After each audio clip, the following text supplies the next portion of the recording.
Hey everyone, this is a quick review of the Knipex Pliers Wrench. This thing is an awesome tool that takes the place of an adjustable crescent style wrench, as well as a pair of pliers. It is super versatile and it's made it into the list of hand tools that I keep around the house for small DIY projects that I use all the time.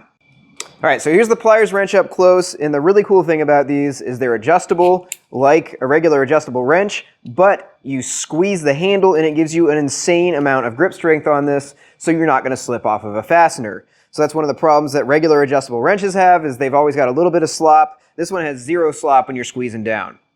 And the reason you get such a high grip strength on this is if you look at the way it's designed, it's got this little tiny lever arm right here versus the whole length of the handle that you're squeezing on. So you've got, I think it's 10-to-1 ratio or more of leverage here. So when you squeeze, you're really putting a ton of force here, as evidenced by being able to squish metal with these when you've got them closed all the way. So these work like an adjustable wrench. These jaws always stay parallel whenever you adjust them. And they also work as pliers really well. When you close them all the way, you can do things like pull staples out of the wall with these. Other things that you need a lot of force in a very concentrated area at the tip. These are awesome for that. When you're adjusting something with these, you can kind of set up a ratchet mechanism where you squeeze when you're tightening, and then you loosen up on your grip on the handle a little bit, and the jaws will open up and slide around the fastener, and then you can squeeze it back down so you don't slip when you're applying torque.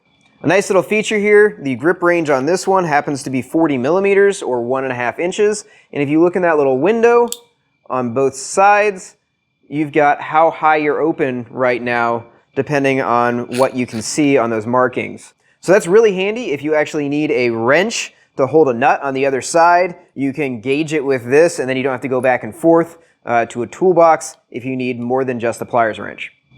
The range of movement when you've got this locked into a certain position is about 6 millimeters. So if you've got little tiny adjustments to make, you might not need to actually move the head. Otherwise, you just push the button and slide, and then it'll click back into place when this spring sets it like that. The model I've got is the Comfort Grip handles. This just gives you a little bit more cushion. They also make plastic dip handles as well. It's just personal preference on which you like better. Knipex makes these in a bunch of different sizes too. The 7-inch, 10-inch, and 12-inch are probably all the most popular, but they go all the way down to a 5-inch version and all the way up to a massive 16-inch version. The ones I've got are the 7-inch version. Another great aspect of these is they are made in Germany. They're super high quality. Knipex has some of the highest quality hand tools that I've used.